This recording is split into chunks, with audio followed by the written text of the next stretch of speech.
नमस्कार मित्रांनो, मी प्राध्यापक डॉक्टर बाळासाहेब सुतार.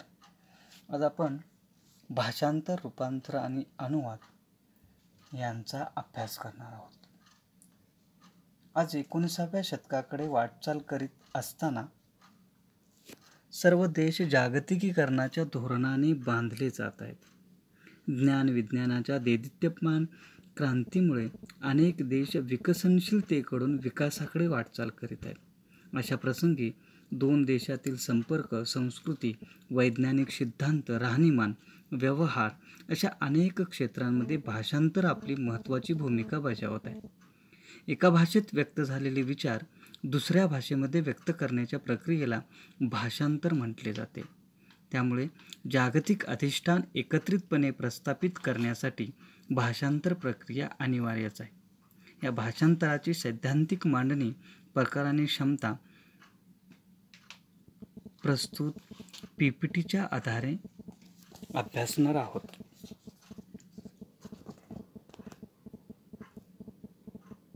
भाषांतर म्हणजे काय? मानवाने निर्माण केलेल्या चिन्हांकित भाषा ही विचार, कल्पना आणि भावना व्यक्त करण्याचे प्रभावी माध्यम आहे.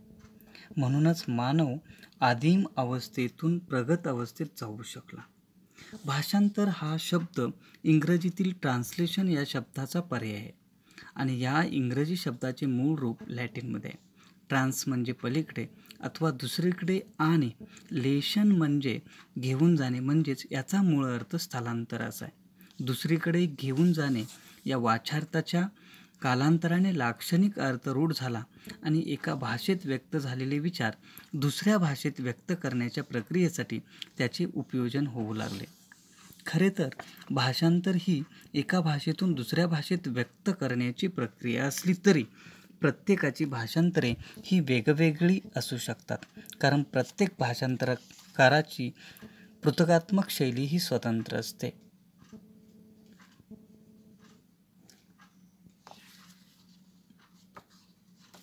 भाषांतराच्या व्याख्या.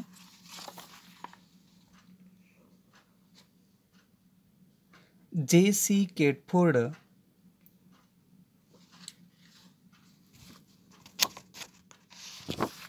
व अनेक इतर लोकांनी त्याच्या व्याख्या केलेल्या दिसून येतात. C.B. रेबिन म्हणतात, भाषांतर ही एक अशी प्रक्रिया आहे की एखाद्या लिखित किंवा मौखिक वचनाला एका भाषेतून दुसऱ्या भाषेत नेत असताना मूळ भाषेतील अर्थ जसाच्या तसा उतरवणे होय. रेबिन यांनी मूळ अर्थाला महत्त्व दिले आहे हे आपणाला दिसते.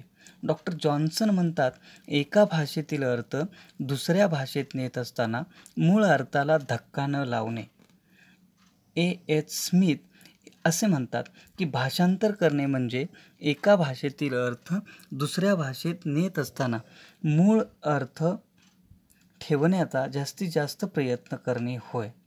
प्रोफेसर न्यूमन असं म्हणतात की भाषांतर हे मुळाबरहुकूमच असावे, ते स्वतंत्र रचनात्मक असावे. रुबेन ब्रोवर असे म्हणतात, परकीय ग्रंथात जे अपरिचित आहे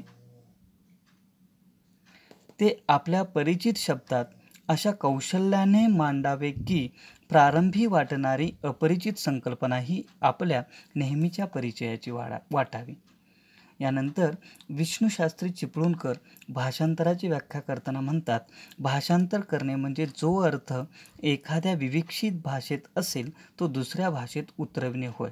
चिपळूणकरांनी या व्याख्येत त्यांना मूळ अर्थाला धक्का न लावता एका भाषेतील साहित्य दुसऱ्या भाषेत उतरवणे हाच अर्थ या विचारसरणीत अभिप्रेत दिसून येतो. अनुवाद म्हणजे काय? अनुवाद ही गुंतागुंतीची प्रक्रिया आहे. त्या कारणाने तिची समर्पक अशी व्याख्या करणे अवघड आहे. तरी काही पाश्चात्य विचारवंतांनी व्याख्या करण्याचा प्रयत्न केला आहे, तो खालीलप्रमाणे. J.C. केटफोर्ड एका भाषेमधील साहित्य दुसऱ्या भाषेमध्ये लेखन करणे म्हणजे अनुवाद करणे होय. मूळ कलाकृतीचा ज्याप्रमाणे त्या भाषेतील वाचकांवर प्रभाव पडला होता त्याचप्रमाणे त्या भाषेमध्ये त्या कलाकृतीचे भाषांतर करावयाचे आहे, त्या भाषेतील वाचकावर प्रभाव पडला पाहिजे. रेनोटो पोगिलाओ असे म्हणतात, अनुवाद ही एक व्यावसायिक कला आहे. वरील व्याख्यांचा विचार केल्यास अनुवाद म्हणजे एका भाषेमधील शब्द दुसऱ्या भाषेमध्ये आहे तसा घेणे नव्हे, त्या भाषेमधील अनुवाद करावयाचा आहे त्या साहित्यकृतीतील आशय दुसऱ्या भाषेमध्ये आला पाहिजे. अनुवादाचे विविध प्रकार: शब्दानुवाद, अर्थानुवाद, भावानुवाद, अनुवादाचा अनुवाद, अनुप्रेषण, सलग भाषानुवाद, एक प्रांतिक अनुवाद, अनुप्रस्तुती, यांत्रिक अनुवाद, अतिभाषिक अनुवाद असे काही अनुवादाचे प्रकार सापडतात. तरीसुद्धा अनुवादाचे क्षेत्र विस्तृत आहे. त्याची व्याप्ती इतकी विशाल आहे की अनुवाद ही लिखित साहित्याच्या प्रमाणे त्याचाही विचार केला जातो. त्याचप्रमाणे मौखिक साहित्याचाही केला जातो. त्याच्या व्याप्तीवरून अनुवादाचे वेगवेगळे प्रकारही पाडले जातात. त्यामधील मुख्य 3 प्रकार असे पाडले जातात: गद्यानुवाद, पद्यानुवाद. मुक्तछंदानुसार हे प्रकार गद्य आणि पद्यानुसार पाडले जातात. त्याचप्रमाणे साहित्याच्या नुसारही काव्यानुवाद, नाटकानुवाद, कथानुवाद असेही प्रकार पाडले आपल्याला दिसून येतात. अनुवाद प्रक्रियेचे 4 टप्प्यामध्ये विभाजन करण्यात आलेले आहे. अनुवाद ज्या कलाकृतीचे करावयाचा आहे त्याचे वाचन व आकलन करून घेणे, त्याचे विश्लेषण करणे, साहित्यामधील आशय समजून घेणे, ज्या भाषेत अनुवाद करायचा आहे त्या भाषेमध्ये अनुवाद करणे. यापुढे आपण रूपांतर म्हणजे काय अभ्यासणार आहोत.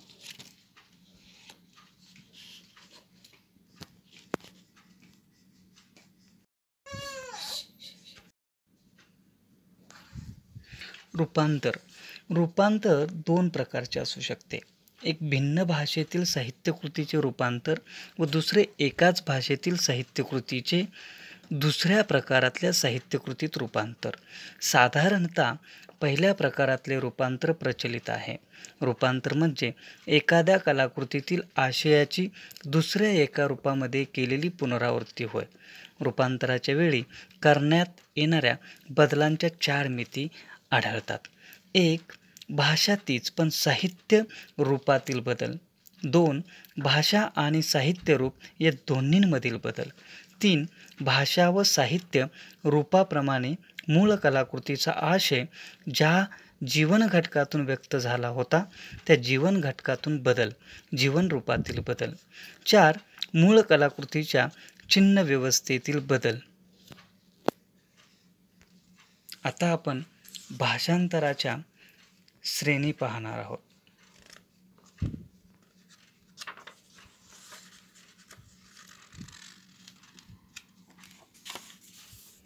17व्या शतकातील ड्रायडन नावाच्या इंग्रजी भाषांतरकाराने आपल्या आयुष्याच्या अखेरच्या 20 वर्षात अनेक अभिजात साहित्य कलाकृतींची भाषांतरे केली.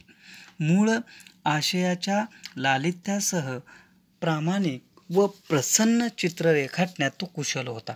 भाषांतर करताना फक्त भाषेव्यतिरिक्त शक्यतो काहीही बदल न करण्याकडे त्याचा कटाक्ष होता. त्याने सांगितलेल्या भाषांतराच्या 3 श्रेणी लिटररी क्रिटिसिझम या ग्रंथात पुढीलप्रमाणे दिसून येतात. ड्रायडनने सांगितलेल्या भाषांतराच्या 3 श्रेणीमध्ये शब्दशः भाषांतर, मेटाफर्स. या प्रकारच्या भाषांतरामध्ये भाषांतरकार मूळ भाषेतील शब्द, अनशब्द तसेच ओळ न ओळ जशीच्या तशी दुसऱ्या भाषेमध्ये आणण्याचा प्रयत्न करतो. 2. अर्थानुवाद. या भाषांतराच्या प्रकारामध्ये तो भाषांतरकार मूळ साहित्यकृतीचे विस्मरण होऊ नये एवढी काळजी घेऊन भाषांतर करताना बरेचसे स्वातंत्र्य घेतो. लेखकाच्या मूळ साहित्यकृतीतील अर्थाचे किंवा आशयाचे जितक्या काटेकोरपणे तो अनुसरण करतो, याच काटेकोरपणे लेखकाच्या शब्दयोजनेचे बंधन तो स्वीकारत नाही. थोडेफार आशय घन बदल करून बाकी सर्व जसेच्या तसे भाषांतर करण्याकडे त्याचा कल असतो. 3. अनुकृती. या प्रकारच्या भाषांतरामध्ये शब्द आणि अर्थ यामध्ये फेरबदल करण्याचे स्वातंत्र्य तो भाषांतरकार घेतोच, पण प्रसंगानुरूप त्याचा त्यागही करतो. यानंतर आपण भाषांतराचे प्रकार पाहणार आहोत. डॉक्टर कल्याण काळे यांनी भाषांतर मीमांसा एक दृष्टिक्षेप या पुस्तकामध्ये भाषांतराचे पुढील प्रकार सांगितलेले आहेत. शास्त्रीय ग्रंथाचे भाषांतर, ललित साहित्यकृतीचे भाषांतर, धर्मग्रंथाचे भाषांतर आणि वैचारिक ग्रंथाचे भाषांतर, मौखिक भाषांतर या 5 प्रकारांचे पुढील प्रमाणे स्पष्टीकरण आपल्याला देता येईल. एक म्हणजे शास्त्रीय ग्रंथांचे भाषांतर. या प्रकारच्या भाषांतरामध्ये आपला आशय नेमकेपणाने सांगण्यावर भाषांतरकाराचा भर असतो. मुळात शास्त्रीय ग्रंथाची भाषा ही परिभाषानिष्ठ असते, तेव्हा परिभाषेला अन्य पर्याय चालत नाही. शास्त्रीय ग्रंथामध्ये मोजक्या आणि नेमक्या भाषेत भाषांतर करावयाचे असल्याने फापट पसाऱ्याला तेथे वाव नसतो. डॉक्टर संगम आलशे यांनी रेन्सवेल्क यांच्या द थेअरी ऑफ लिटरेचर या ग्रंथाचे साहित्य सिद्धांत या शीर्षकाने केलेले भाषांतर हे एक असेच चांगले उदाहरण आहे. 2. ललित साहित्यकृतीचे भाषांतर. ललित साहित्यकृतीचे भाषांतर हा अत्यंत कठीण प्रकार समजला जातो. कथा, कादंबरी, नाटक, कविता इत्यादी ललित वाङ्मयाचे प्रकार आहेत. कथा, कादंबरी, नाटक सारख्या गद्य प्रकारामध्ये भाषेचे स्वरूप व्यवहार भाषेसारखेच असते, पण त्याच्यामध्ये अनावश्यक पसारा नसतो. व्यवहार भाषेतील अनेक भाग पुनरावृत्ती, निरर्थक सवयी, निरर्थक गप्पा इत्यादींमध्ये वाया जात असतो.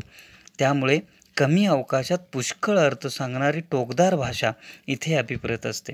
पण कवितेचे भाषांतर ही सर्वात कठीण बाब आहे, कारण कवितेची भाषा ही इतर प्रकारांप्रमाणे सार्वत्रिक नसते. ते आत्मलक्षी आणि जास्तीत जास्त व्यक्तिकेंद्री होते. ती व्यक्तिकेंद्री स्वरूपामुळे मूळ भाषेत ही सर्वसामान्यांना तिचे आकलन कठीण झालेले असते. असे कष्टाने आकलन झाल्यानंतर लक्ष भाषेत तो आशय नेमकेपणाने शब्दबद्ध ही सर्वात कठीण गोष्ट असते.